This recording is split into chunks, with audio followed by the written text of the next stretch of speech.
Now, what is beyond the supermonad? What is beyond the supermonad? Beyond Brahman. Beyond means para. So beyond the supermonad is para Brahman. This is the realm of the uncreated, of the unmanifest, of the timeless eternal, refuge, the source of everything.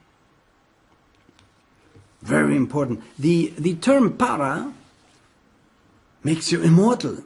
When you understand it properly, you detach in meditation from everything until you are no more man, no woman, no this, no that.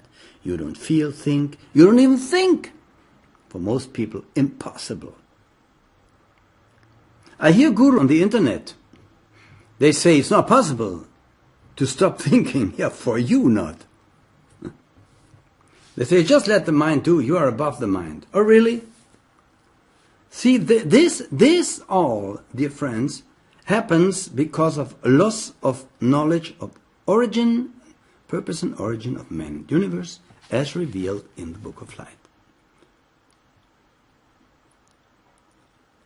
Now, what is that meaning of the term tat? I mentioned it already. What is tat? Well, it is this world of manifestation.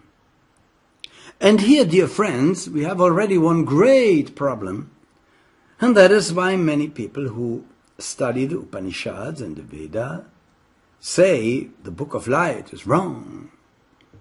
See? Tat, Tattvam Asi, I am that. But dear friends, Tat is the supermonad in manifestation, the entire universe. Adam Katman, you could say. We will see later what that is. So this is the highest? No, it is maybe the highest in manifestation. But the real highest is para that. We could say it is para tat, beyond. So when,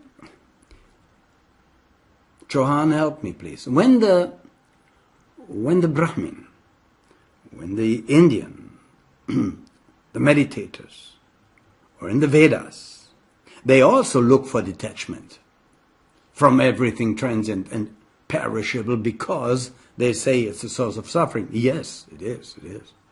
No matter, even in the highest heavens, everything will dissolve sooner or later, latest in 150 trillion years, according to Book of Light. But also there are interplanetary nirvanas and so forth. So, good. Interplanetary pralayas also. But detachment, dear friends, is the goal of each being that longs for liberation from the transient. It wants to detach from the perishable to reach the imperishable. That's correct. Now the Vedas and the Upanishads say, when I am tat, I have reached the absolute detachment from everything. No, you're still in it. Because you have reached the realm of a being, of the supermonad in manifestation. Be it as close to the supermonad as you are. Even, because they say, I am then one with Brahman. Even if you are one with the supermonad, you are still of this side of the fence of manifestation. Namely, the transient. May it last for as long as you want. So, you see, this is what differed the Buddha from all the other teachings. He went to his monks and said suddenly, now I found it. Listen, dear monks, dear nuns. First he spoke to his few monks that he had left because they said, oh, he doesn't know anymore. Well, he knew. And you reach complete detachment. Even from tat.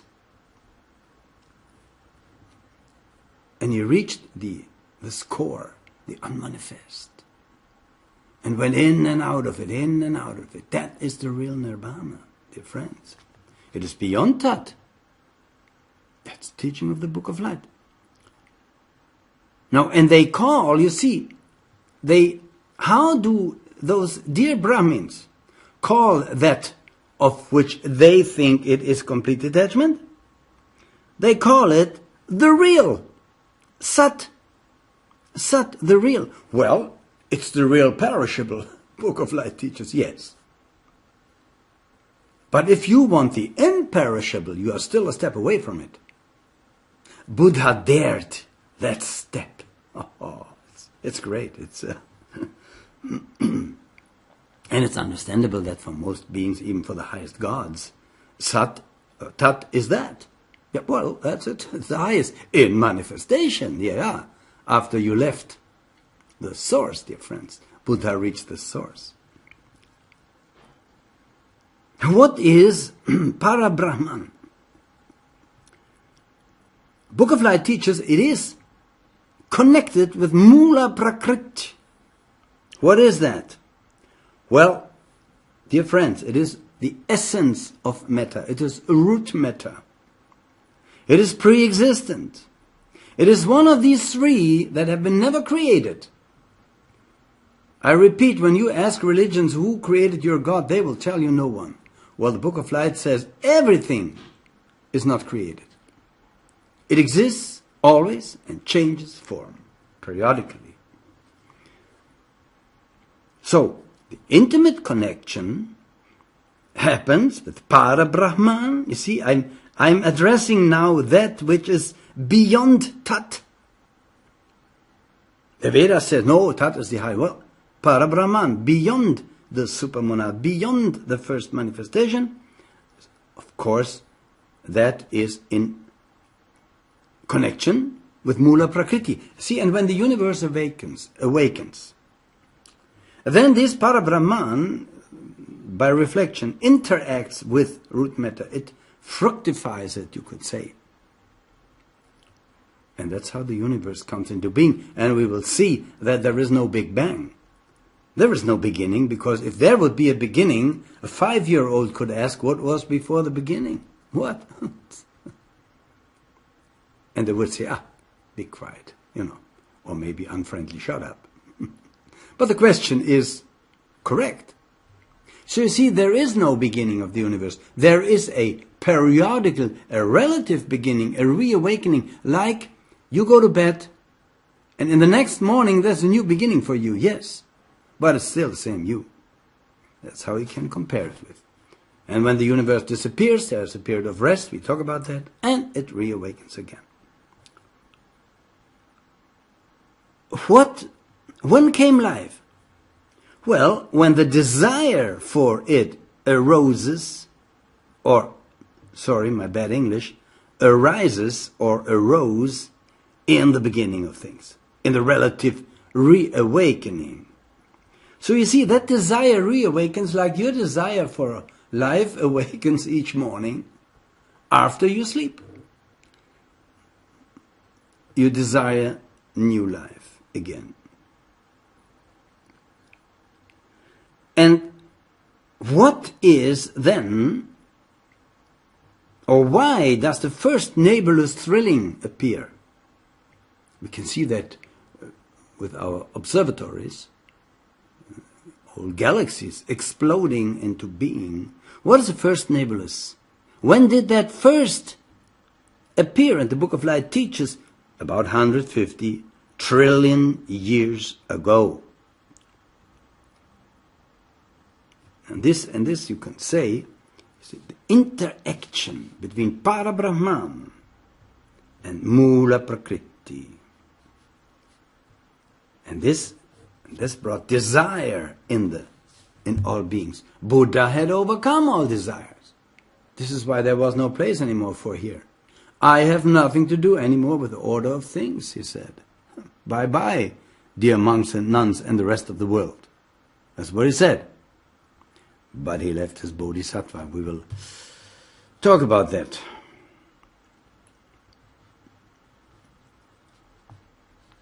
Where can a man, a human being, see, when I say man, I mean manas, I mean thinker. So I don't mean a gender. I say generally now man. For manas, to think, I mean woman as well. How can a man go back to the source or experience that source in his life now? Because if not, all of what I'm saying here is theory. to entertain for a while, and then I lay the Book of Light aside. You should read it every day, part of it. That will lead you to the unthinkable. Dear friends, the thinking leads to the unthinkable. The thinking is the boat. That in that boat, you cross the river. Now, once you have crossed the river, you have reached the other part of it, the other shore. What do? Do you take the boat on your back? I don't think so. You leave the boat and you move on. You see, so the boat is the thinking. When you think towards the unthinkable, towards the unreachable, you must then drop the thinking, and then you are there. But first you needed it. If you leave the boat too early, you may drown in the wave of the river that you wanted to cross. So what can I do to reach that unthinkable? I must reach inward through study and meditation. See, there is a interesting term for that reaching more and more inwards. It's a ring pass knot. Ring pass knot. Blavatsky names it in her secret doctrine. Well, it is a period of consciousness that you detach from that even, and you pass the ring. You see, this is the true secret, or miracle, or mystery of the rings. There's a movie about that, or many movies. That's actually meant by it. Now, when you stop, when you then reach that, you look into the beyond, into the unmanifested. We all came from there. It is in us. Dear scientists, don't waste more billions and trillions of dollars looking for the origin and center of the universe somewhere out there. It is in you. It is in you. You don't need 1 cent to find it. The common origin of the universe is in us. That's where we came from, not from outside. Where does the oak tree come from? From a little seed. Where does that seed come from? Open it. What do you see there? Another little seed. Well, open that. What do you see now? Nothing? That's where we came from. Glory to the Book of Light. This is the inmost of the inmost. And in meditation and through study, we can become that immortal. Dear friends, in each of us is a longing for that which cannot be taken away from you. Isn't that so? Because everything is taken away from us. You may be in love with somebody, well, he will die. You may like your life, it's so wonderful, everything tastes so good and is so good, well, that will be taken away from you. And in the sense as you are attached to it, you will suffer. So, in us is the urge, is there nothing that lasts? Where there is no lasting of something that has a beginning and no end, forget that. This is where science makes its money with, and the doctors who give you Botox and say, well, you will look, for a very long time you will look younger, but then not. Think about that. Aren't you ready for the immortal? For the imperishable? Then you're ready for the Book of Light. But it needs study. And it needs discernment. It needs a certain ability of discrimination in a positive way, where you see the eternal, where you can make a difference between the eternal and the non-eternal, perishable, transient. Where are the teachings of the Book of Light also hidden?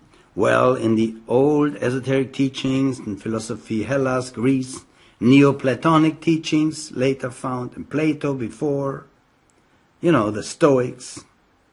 They all had a facet of that one truth.